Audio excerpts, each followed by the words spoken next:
everyone. Super happy today to be here with Nils Reimers. This is such an exciting episode. Like I was telling you, I have so many questions for you, Nils.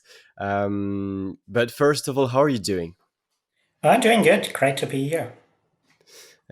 Super happy to have you on the show. Maybe for the people who might not know you, could you give us a bit of an insights of who you are? It can be professionally, but also personally. Yeah, sure. So I'm Niels. Yeah. So back then, when I started my PhD, my professor asked me, "Hey, have a look at deep learning. Is it relevant for NLP or not?" So this was in 2013. So yeah, in my lab, I was known as the first deep learning person, like trying to convince everyone to switch away from support vector machine, naive Bayes, to using neural networks. So, and yeah, it was quite great to see the progress on this. In my research career, have been doing a lot of different things. Have been starting with named entity recognition. And then what a lot of people know about me is sentence BERT. So when BERT came out, showed how can they be used to map text to vector spaces for a lot of use cases, clustering, topic extraction, and search. Built the sentence transformer library, put out a lot of benchmarks, the beer benchmark, MTAP benchmark, and so on. So I've been working a lot in this space. Have been working for HuggingFace to advance the science there, and then joined last year Cohere as director of machine learning to work on in a more production setting and see, okay, how can you combine search with large generative models. Um, yeah, have a family, two kids, live in Germany in Darmstadt, close to Frankfurt, and yeah, super cool to be here. And it's an amazing community. Also, it was cool to see the community grow over like the past 10 years. Like really, 10 years ago, it was just me at the university trying to convince everyone that SVM and naive Bayes is bad and shitty, and you should not use it and use these strange neural networks. To nowadays, sadly, new graduate students, they don't know about support vector machines and feature engineering and feature hacking. So they just know neural networks. But yeah, it's great to see the progress and the growth in the community. That is awesome. Your point of view is very unique in that way that you really saw. Because I was discussing on another episode with Adi Polak, who wrote the recent book of Spark at Scale, published with O'Reilly, and it was very funny to discuss about how it is such a breakthrough with the latest advancements, and it is such a little part of what is machine learning in general, and it is such a little part of deep learning. And the fact that you've been from the beginning into deep learning and understanding that and seeing the evolution, I would like to come back on like maybe the premise of your research, like where did you start it and how it grow from your point of view, your work at Hugging Face. But all of that to say that it is very impressive that you've been in the field for so long, and like I said, it makes me want to ask a lot of questions. But could you give us maybe a short retrospective of your career? You mentioned that you worked at Hugging Face. Now you've started a new position, but to put everything into place and kind of know you better. Yeah, sure. So yeah, studied. So originally, I've been working a lot in web development. So early 2000s went into web development. So internet was like the big thing in the early 2000s. Everyone wanted to have like internet and websites. So similar like as now everyone wants to have generative AI. Have been building different software as a service products and companies back then. At that time, software as a service didn't exist as a concept. So it was also really interesting to explore this type of new market and yeah, to see how can you position yourself. Have been working quite long in cryptography also and IT security. So how to audit IT systems, how to break them, how to exploit software. cryptography, how to encrypt and decrypt stuff, and really make sure that your data stays private when it's in transmission. But then transitioned away to like AI and machine learning. So when I went into AI in 2013, it was still like really a niche field. So it's hard to believe, but like it was like, I don't know, a tiny field of people who are interested in it. There was like basically not really commercial interest in AI. People, especially in NLP, just did it for their love of language. But I found it like back then like super interesting. So in 29, I had a great lecture, Introduction to AI, where the professor showed or explained every concept by programming Pac-Mans. So like whole semester we were like writing Pac-Mans, like how to eat the bubbles, how to escape from the ghost, or if you're a ghost, like how to coordinate to catch the Pac-Man, like what strategies can you do. It was like super fun to do and to see and watch how your program gets smarter and smarter. And so I thought, yeah, in 2013 would be great to go into like AI. It was super fun.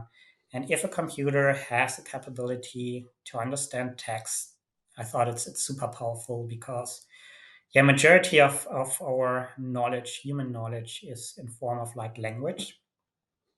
And if really the computer can tap to this language, to this knowledge, it becomes super powerful. So I was like really interested. How can you do this?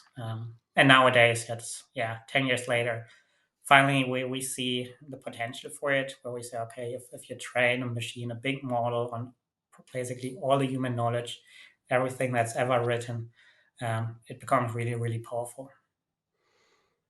Yeah, that's amazing. It is really amazing, and I think that the the great applications of it are ahead. That's very interesting to see how you've grown through your careers. If you had to say what you're trying to achieve today, what would you say? Um, Yeah, what I find super interesting is search and especially like search planning. So a lot of people still think search is solved. So they look at Google and ask like, okay, can be there like any improvements in search? Um, Maybe it was a bit disrupted with ChatGPT, um, but it's still really in the beginning. So a lot of people in the field they spend a lot of time to research stuff. So, for example, you're in the financial domain. You see the central banks, they're increasing the interest rates, which can put stress, financial stress on companies. And you want to know, okay, which companies are subjective to like financial stress due to the change environment. If you type this into Google, like which companies are subjective to financial stress, yeah, you don't get any search results. It's like maybe you get a definition, but you don't get like up to date knowledge. So what we've done, or what you totally do so far, is you have like a lot of these humans that help you. So you go to them and say, "Hey, do like a research, find companies that are subjective to financial stress," and they go out. It's maybe like a multi-week, maybe a month's project, and then they come back with a report. Similar, if you're thinking about I don't know, you see interest in generative AI and you ask, like, okay, which companies will profit the most from generative AI? Yeah, you can't post this into Google. So if you post it into Google, there's like no results you get, or maybe someone did it.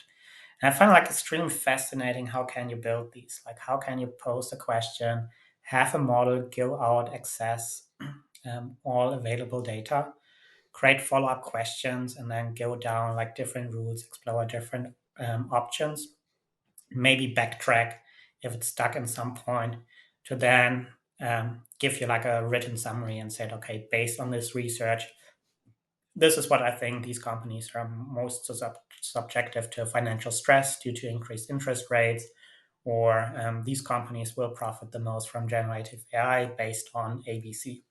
Hmm. And what took previously like weeks or months for like people to do, hopefully you can do it in like an hour or 1 minute and get like these really detailed insights. And this could be fascinating for science because as a researcher, Yeah, I mean, survey paper survey is like such a central part for researcher. You're interested in like, okay, how can we find a vaccine for, I don't know, COVID-19? How can we cure cancer? So where you as a researcher spend a significant amount of time to, yeah, search. So you research. So it's part of the word research. You go in, you read, you build hypothesis, you think about how can you test hypothesis. Maybe sometimes you can reject it based on some other experiments from researchers. And like how to automate this would be like really, really cool so that you maybe at some point can go in, say, okay, there's, I don't know, new terrible disease, a new COVID-19. Let's say, okay, how can we build like a vaccine? And then the system helps you and says, okay, based on this information, that's what you need to gather. And yeah, hopefully be quicker in the process to create new things. That's awesome. That's awesome. So the first things that came to mind um, when you were explaining this is in the field of researchers. So you have a PhD, and I would like to ask you about your PhD. But maybe like using this kind of search algorithms to build, maybe there is something that exists kind of, I'm not sure, you'll tell me, but to map out each work of like each research by field and by work, and like mapping out what have been done, what needs to be done, what needs to be pursued, and like having this whole picture, and like by probability showcasing where we could like focus specific research. Does that, is that a use case of what you were describing? Yeah, that's sadly still really distant. So right now we're still like really early on in the process. Like search, as I mentioned, it's really early on. What works with Google is like, yeah, you know something you want to find, you know the topic or you want to find the topic, and then you find like this one paper. But you can't ask questions like, I don't know, let's say let's take COVID-19. What are like symptoms of COVID-19? How is COVID-19 spreading? How, why are some people like immune to it and not? And there's like no system yet that can distill like all this knowledge and say, okay, these are like the gaps in the knowledge, this should we should explore, this like the most promising.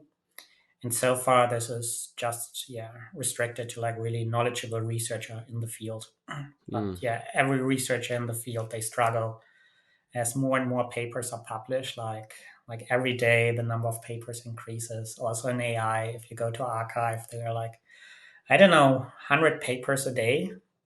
It's like yeah, really, really hard to get like these distillation and say, okay, I don't know, yeah, like you have 10,000 papers trying to improve transformer architectures. What's the gist out of it? What works? What doesn't work?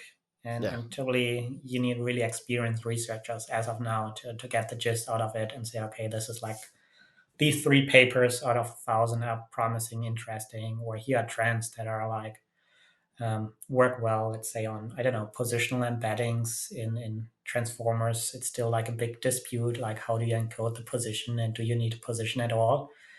So it would be great to have like these distillation methods or Mm, architecture. But sadly, right now, we do not really know how to do it. And also, like these large generative models, they sadly still don't know to do it, like really spot what's interesting, what's novel. So that's still restricted for humans. But yeah, it gives up more opportunities to do research, engineering, and find like ways how machines can get better at that. mm. That's very interesting. Um, could you take us maybe through your PhD and what you were trying to achieve? Yeah. So in 2012, there was like this ImageNet moment in computer vision where a neural network, yeah, was so much better than any other system in the competition, which was like a really, really surprising for people in computer vision because everyone thought like neural network, it's a dead technology. Colleague of mine interacted with in the early 2000s with Hinton, who are still doing neural networks, And then he said, okay, if Hinton starts talking about neural networks again, I will leave, like immediately walk out of the door. How can he be so stupid to still do neural networks? Everyone knows it's a stupid idea. It doesn't work. So there was like extremely strong sentiment that just some crazy people are still doing neural networks, and everyone who's smart does feature engineering and support vector machines, stuff like that.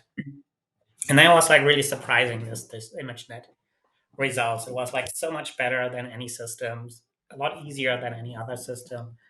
So computer vision started to talk about, my professor in NLP said, okay, yeah, people talk about neural networks again. Is it relevant also for NLP or not? So ask me to start and have a look. Is it relevant for NLP? Will it change NLP? Or is it just some hype that goes over after like 6 months and we don't need to focus on? So I started my PhD to explore the technology. So what is it? How to do it back then? There were not really that much educational material available, no frameworks available. So my first neural networks, I programmed them in Java using arrays. So I had big arrays, multidimensional arrays, used intermediate arrays to store activations, computed the gradients by hand, and yeah, did this with like a lot of for loops over three-dimensional arrays or four-dimensional arrays where you need to keep track of like all the things. Um, and yeah, so yeah, I started with like exploring. So first one, what we saw in NLP is like named entity recognition. There was like a really cool paper at that time, NLP almost from scratch, um, that used the same architecture for part of speech tagging, chunking, named entity recognition, I think semantic role labeling. And was like at that time totally fascinating that you can use the same architecture for the same for like four tasks. I mean, all tasks are really similar. It's part of speech tagging where you say, okay, this is a verb or noun, and named entity is like, is it a company name or person name? But at that time, it was extremely fascinating to use the same architecture. My colleagues didn't like it so much, so they came more from like a science perspective and asking, yeah, if you use these neural networks, what do you learn about language, like language patterns? If you build a system that's able to detect sarcasm, it's a black box. So what do you learn about like how do we convey and transport sarcasm in language? So Hmm. they were really, really frustrated with neural networks. But I found it interesting from the engineering perspective because I said, yeah, I don't care about understanding how we express sarcasm. I'm interested to have a tool that's able to detect sarcasm or named entities or sentiment. Right. And so started with named entity recognition, then went over to event detection, like how can you find events, how is time expressed in articles, especially news articles, where you often have like one event happening and then some previous event, like some background story, some future story. So how is like time expressed in articles, and how can you build up what happened today, what happened in the past, what will happen in the future. Um, had a lot of challenges then with multitask learning. So at some point, multitask learning was like really popular. I tried to reproduce it, which didn't work at all. So I showed a lot of issues in evaluation. So where people like overfitting and like how difficult is it to evaluate. And this has been a really long, I don't know, aspect of my career to really care about how can you measure the progress in the field. Because what you often see is someone puts out like some data set, let's say named entity recognition. The data set is from 2003. The articles are from the 80s and 90s from the Wall Street Journal. And sadly, still in 2023, you see people claiming like a new state of the art on named entity recognition using this benchmark. I say it's not really relevant or interesting, because I mean it's data from the Wall Street Journal or from the 80s. So what real value is it? And then often you see like really if you take these systems, they're super brittle. Um, for example, we try to use them to monitor investments in startups. And the challenge we had is that titles on TechCrunch are like a title case. So every word has an uppercase in the beginning. And these models claiming state of the art, super awesome deep learning, recognized every word was like starting with a uppercase character as a named entity. So if you saw like, I don't know, Facebook invest in its employees, and employees is was a capital E, thinks, yeah, employees must be a company. And then we saw, okay, Facebook invest in the company employees, which is a bit ridiculous. So I really cared about like real world application scenarios. And here we need like a lot better benchmarks, and it's still today. So evaluation of approaches, yeah, it's never good, never catches up, needs constant innovation improvements, because that's the only thing really making it better. So we put out some benchmarks, for example, in zero shot out of domain search, the beer benchmark. And yeah, this really transformed the field, where we saw like a lot of people like overfit and think they make progress and exposing better and better, while they think exposing and creating better and better systems. But then we showed no, they are not better. They are like really worse in a lot of scenarios. And now we see, okay, more people care about like the more realistic, better scenarios. And then we see, okay, this started to started progress again. Hmm. That's fascinating. I really like the fact that through your research journey, you've been very focused into finding real world experiences and like how does it apply to the real world. This is maybe something that we're not seeing that much in research. And the fact that you've for a long time tried applications with like real real data is interesting.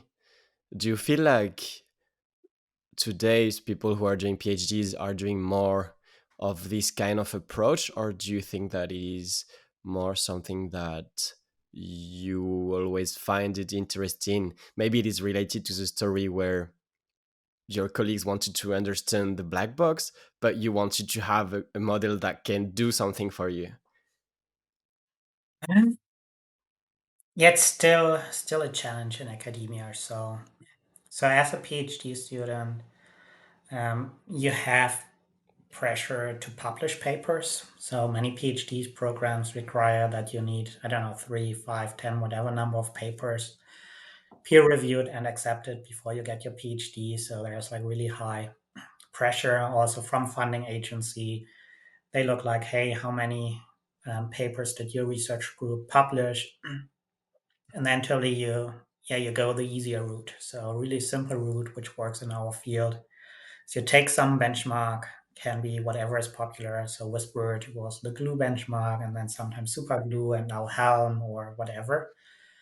And then you just try to get like a bigger number. So if the previous system, let's say the bird system is at 80 and you get like 81, um, you can publish about it. People will read it and cheer for you, and that's where you get the paper. But there are like few people like really using it, looking at it. Does the benchmark still make sense or not? Because if you come to the conclusion that the benchmark doesn't make sense, it's like, so what now? So how do you make progress? And that's a hard one. Like really answering like how to make progress. That's really difficult compared to I test 1,000 different things. I find like one thing that's a bit better on the glue benchmark, and then I write about this one thing that increases the glue benchmark. Hmm. And sadly, what we see is like really quickly get into like overfitting of on these benchmarks. So, for example, the glue benchmark, which was really relevant, um, all the tasks in the glue benchmark are really short, so it's often on a sentence length. And what we saw in later papers where the authors write, yeah, they just tune the models, like to transformer model, to be really good on like short text, on a sentence length text. And then they get like a really good performance on this. And then you think, yeah, it's good on glue. It's really, it must be better. And then you use it and it's not better. And the reason is your task is not on a sentence level, but like on a paragraph level, like 512 tokens, and there it performs really badly. But because it's not covered by the benchmark, you don't see this. And this, yeah, really frustrates it, and also explains why like BERT-based uncased model from 2018, like 5 years ago, still think is the most popular transformer model on HuggingFace Hub nowadays, still used very widely, because it was before, yeah, people tried to over optimize on one benchmark which does not generalize to your own task. Hmm.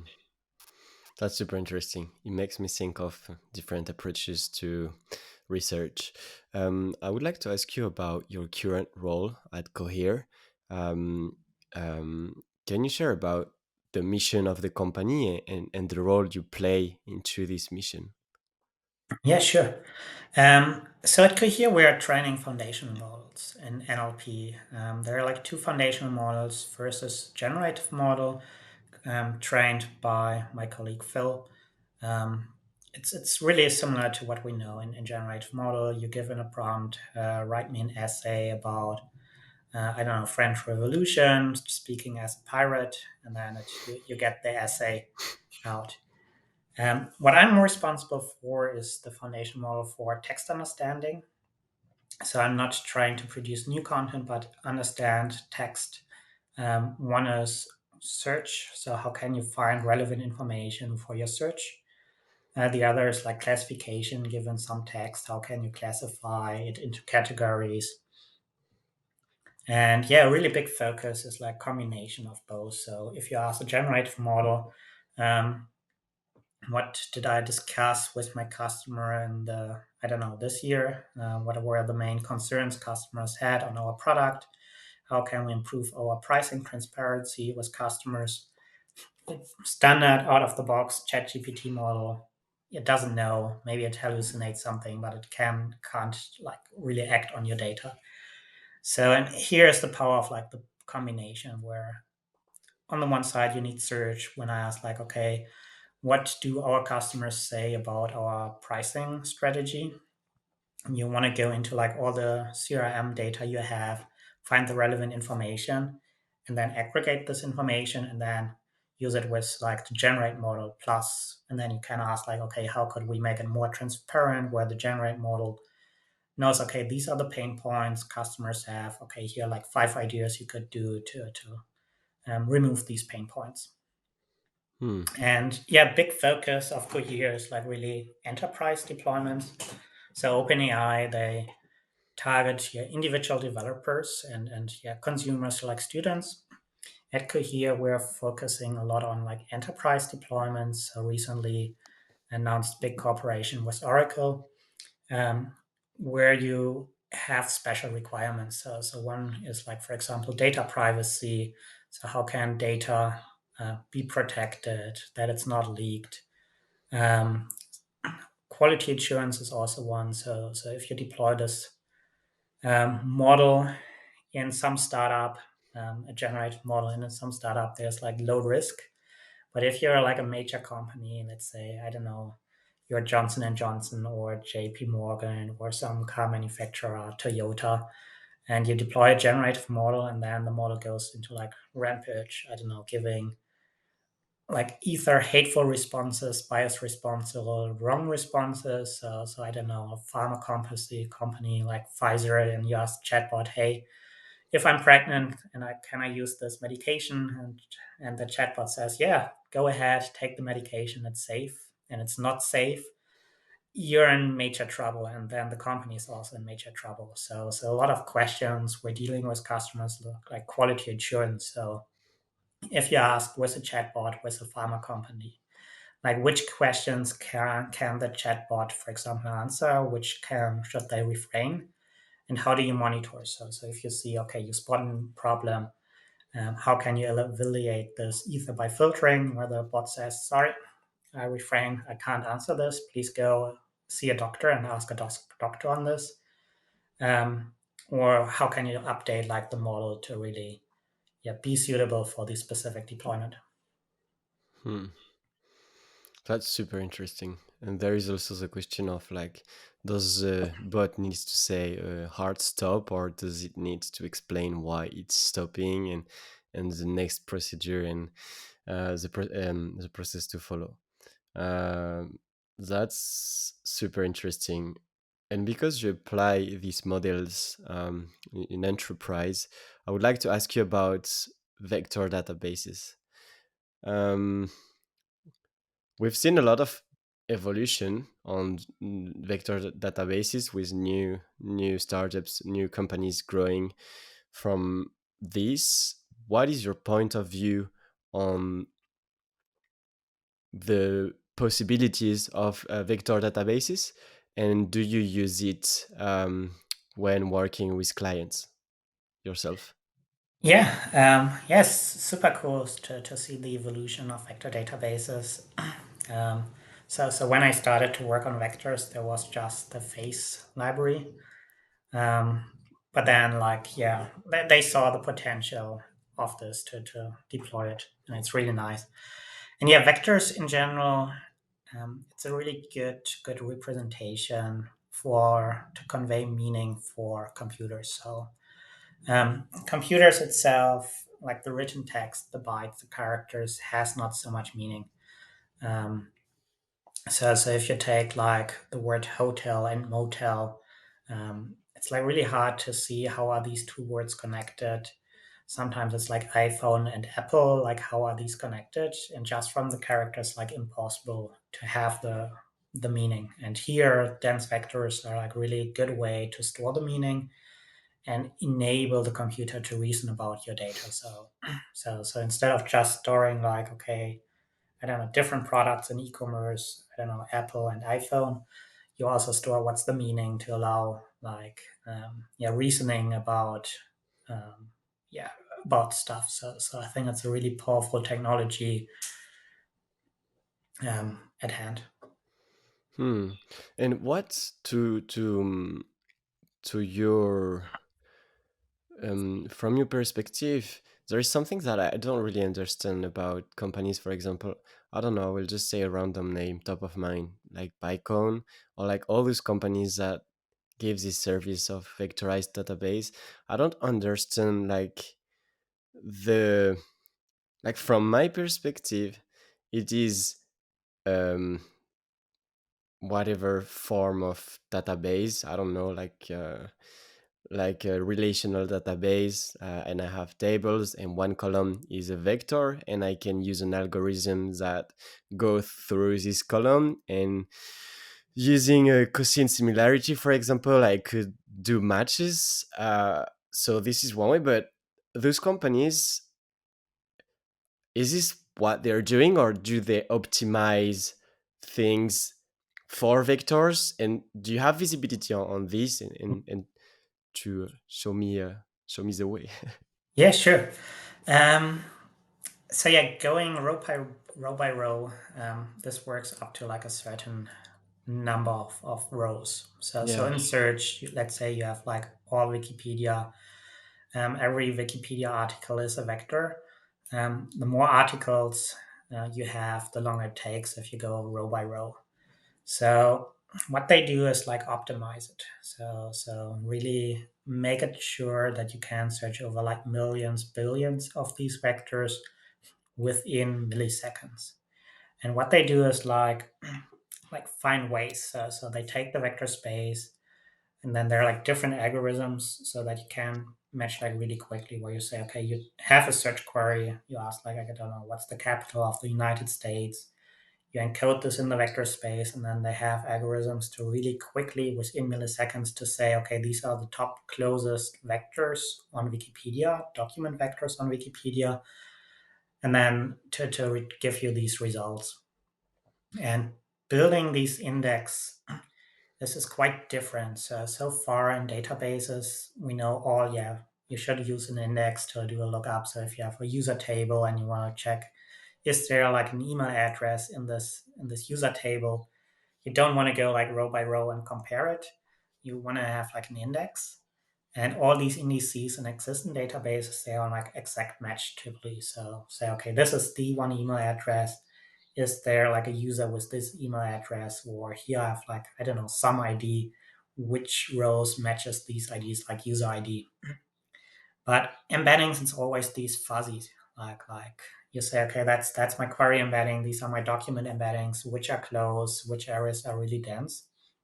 So here you need like a different index structure, which is non-trivial to build, and even harder it is to maintain it. Like totally in a database, data is added, modified, deleted, and this changes like relationships in the index, like which documents are close. So if you add like a new document to it, you need to update it. So really common index is kind of is the graph index, where you store like for every document which documents are close, which are in the neighborhood. If you add like a new document to it, you need to update it, because now this document can be closer to something else. So you need to add these nodes and edges. And this becomes like really challenging if you do it at large scale. So anything up to like 100,000 embeddings, you can just do brute force, row by row, compute cosine similarity. But when it's like a million or a billion, it becomes a challenge. Or also like in distributed setups. So if you do like web scale retrieval, have the full internet indexed, it's too big for a single machine. So here's the question: how can you, distribute it across machines and work with like these changing data, like where vectors are added and then neighborhoods are changing. Hmm. Wow, awesome. Thanks for the explanation. Yeah, and it made me think of like different ways, different algorithms to perform this. The scaling part is tough, looks hard, but super interesting, and the applications are endless. Um, and so when you're working with your clients, do you implement vector databases, or is it, or no? Yeah, search is a common use case, where they say, okay, we have this data, I don't know, customer reviews. We want to know what do people think. I don't know, let's say you're like, I don't know, fast food restaurant, and you want to know what do our customer think about our vegan options. Um, it's good if you have like index it on a vector wise, because then it's like really easy to find all customer voices talking about vegan options at your restaurant. And then you can quickly analyze and say, okay, these are like, I don't know, what people like, dislike, how does it change over time. And yeah, here vector database is like a really good way, because we all know transformer models, they are like, slow and expensive, especially the bigger ones. If you obviously you could run it like each time, let's say you have like a million um, customer reviews for each question, you could go from start from scratch and ask the model, okay, this is the first text, second text, third text. But each question would be like a million forward passes on the model. So that's like really, really slow. And here embeddings is like a really good way for like caching. So you're trading compute for memory. So it's a typical trade-off memory versus compute. You run the transformer model once over the million embeddings. You store in this semantic vector space the meaning, and then you can easily reason about this, like what do people think about the vegan options, or I don't know, more complex questions like, okay, who are like the most loyal customers, for who is like especially appealing our vegan option, vegan vegetarians, which other food options do they like at our restaurant, stuff like that. And then you're reusing the compute you have been done only once. Hmm. Hmm. I wanted to ask you something else, but there is a question that came into mind. It's how do you combine like techniques such as clustering or sentiment analysis to vector database? And like, do you have some examples of like great applications uh, of those, of clustering and sentiment analysis on top of data vector databases? So yeah, clustering is yeah Clustering is already done, no? Or by the yeah no, or Clustering, you can do it on vector space operations. Um, what is a bit challenge is the way how vector databases operate. So typically clustering, what you do, um, you compare every vector to every other vector. So you compute the distance for every point to every other point, which is a problem as it scales like quadratic. So if you have like 1,000 points, it's like a million comparisons. If you have a million points, it's a million times a million comparisons. So here, vector databases are a bit slow. They are not really optimized for this. Frameworks like Face are more suitable. So really, Face, um, yeah, the first version of Face was really dedicated k-means clustering. So how to find clusters in these vector spaces, and then you can say, okay, these are regions of high density. These are like really common voices from customers. Sentiment analysis also works really nicely. So a lot of also larger companies are using it at scale. For example, at Facebook, every action, post, image is embedded and stored, and then there are like different classifiers on top of the embeddings. And often people use like really simple classifiers like logistic regression, really the most simple classifier you learn at the start of your machine learning class, that just linear separates the vector space to the left and to the right.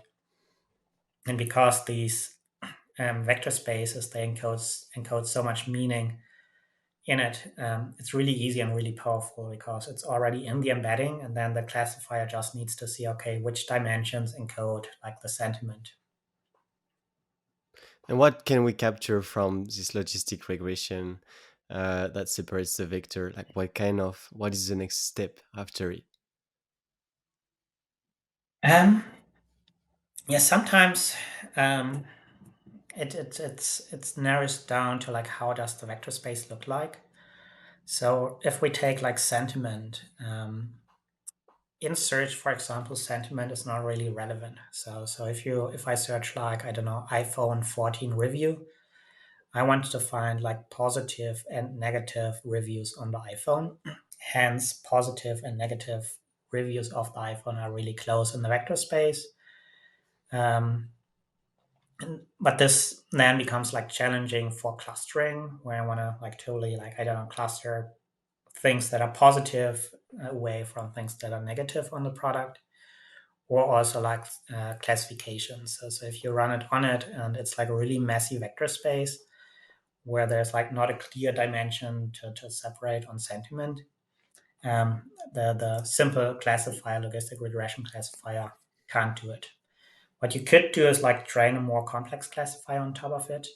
But what we found is like what works really well is constructive training. So you update the transformer, you tell the transformer, okay, your task is sentiment, and you want to have like a really clear separation in the vector space. So like all positive things should be, I don't know, in the left part of the vector space, or negative things should be in the right part of the vector space.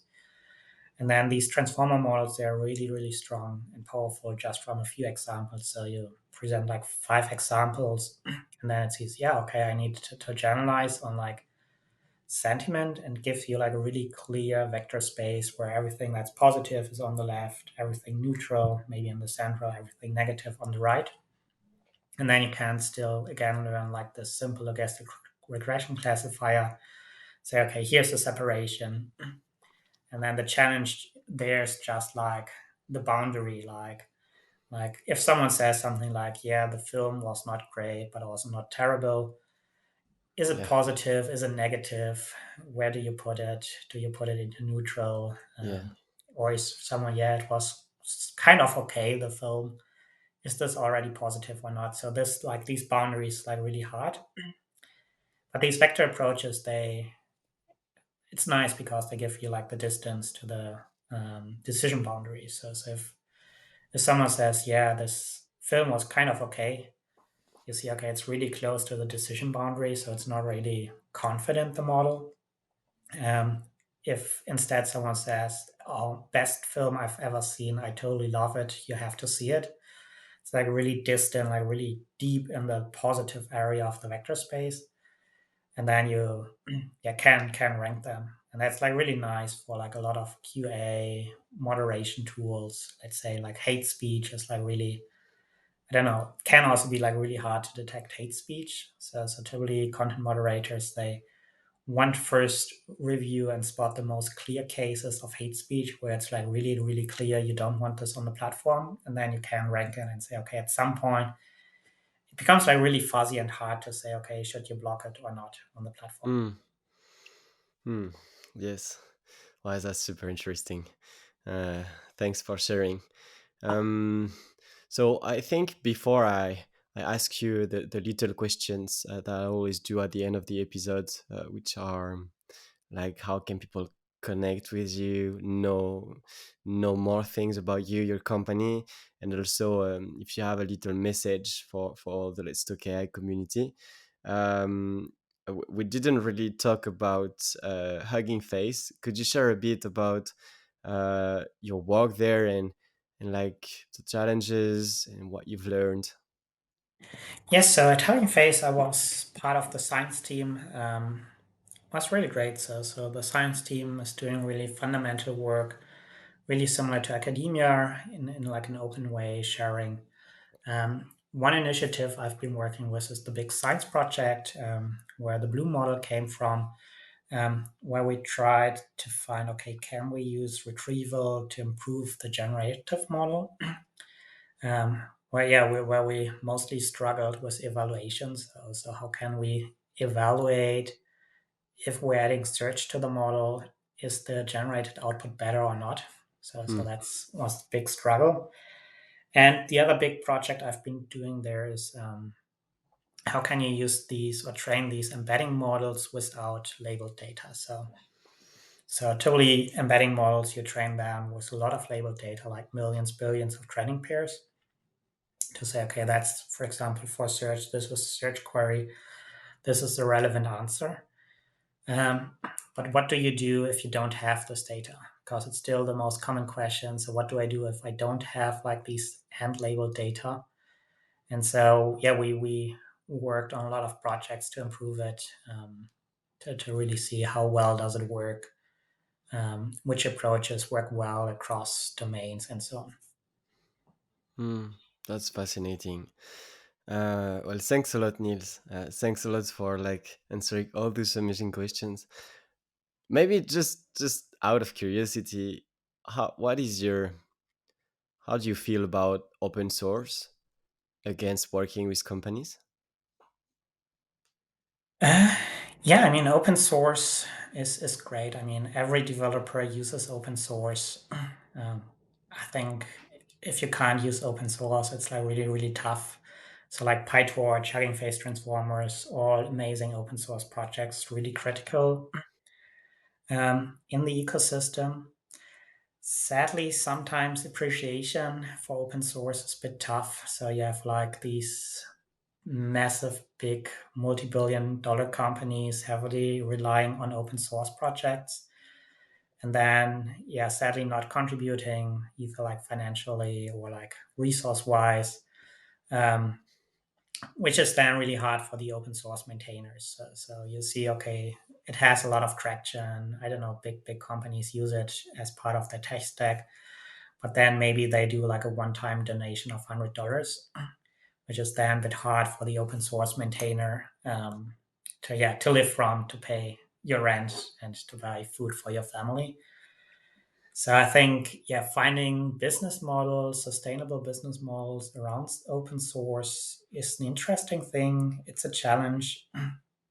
Um, Also, kind of challenge where we saw sometimes at Hugging Face, the easier it is and the better the product is, the less users incentivized to pay. So if you, let's say, build a database that works amazingly, so it can scale to like trillions of users, really easy to maintain. So it's like totally worry free. So why should like a massive company like pay money for it when you give it out for free? And if the product has challenges at scale, it needs expert um, consultancy supervision, then companies come in and sign up with like support agreements and service level agreements to say, hey, we need your expertise. We're running your database across 10 data centers for a billion users, but it's breaking and it's slow.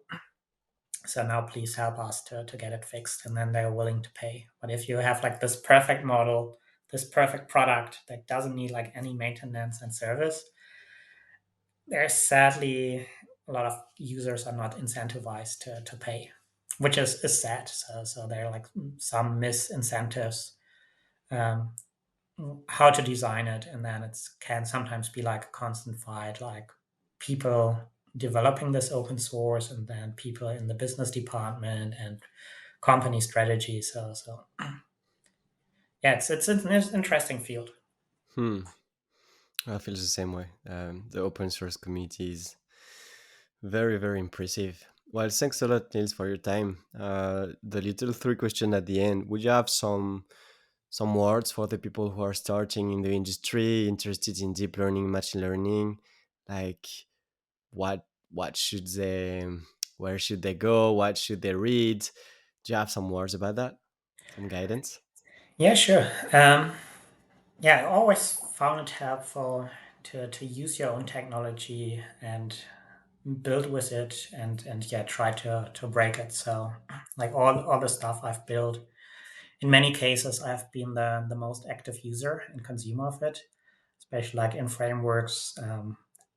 I don't know, sentence transformer. I'm still using it on a daily basis, and then when I say okay, something is annoying for me or it breaks, I yeah just fix it for myself, and then hopefully this generalize it to other users. But also, if you build a model, it's really good to not rely just on benchmarks, but like really see use it and is it working or not. And then each time you see like a mismatch where you say, okay, this is I don't know, this approach works well on the benchmark. It should be amazing, but if you use it, it feels like crap. It gives you an opportunity to understand it, to learn, and say, okay, why is the benchmark failing? How to improve it, and how to make it better. So the next time, yeah, you deploy the model, it's better. So it's similar to like unit testing. So what I've been doing a long time for unit testing and software, if there's a bug, something breaks unintentional, and before fixing it, I write like a unit test to prevent that it happens in the future again. And something same could be done with like maybe models. So it can be a bit harder, but it would be great to have the same where you say, okay, here it breaks. Why does it not catch with that unit test, like the benchmarks we have, and how can we make it better to prevent that this happens again in the future? Hmm. That's super interesting. Super interesting. Like break things and like have these benchmarks to like test in a more methodologic method I Yeah. structured way. Awesome. Where can people see your work, your posts? Do you have where can people connect with you? Yeah, you can follow me on Twitter or LinkedIn. Um, Still doing a lot of like yeah tutorials, talks, sometimes publishing. So currently doing a lot of like interesting work with a PhD student on long document retrieval. So yeah, just go on Twitter and LinkedIn, search for Nils Reimers, and then you'll find me, follow me, and yeah, check out Cohere, especially if you're interested in like search and connecting it to generative AI. That's awesome. I'll put all the link in the description, like always. Thanks a lot for your time. Would you have some last words for the Let's Talk AI community? Yeah, it's great to be here. Communities, AI communities are really amazing what they do, especially if they start to organize, collaborate. It's like really, really powerful. And yeah, in the past, we've seen a lot of community projects really impactful, which are really, really cool and really valuable in the field. That's awesome. Thanks again for your time, Niels. I wish you all the best in everything you're doing. It is very inspiring for me, at least, and I'm pretty sure for a lot of people. So thanks for that also, and I wish you to have a great day. Great. Thank you.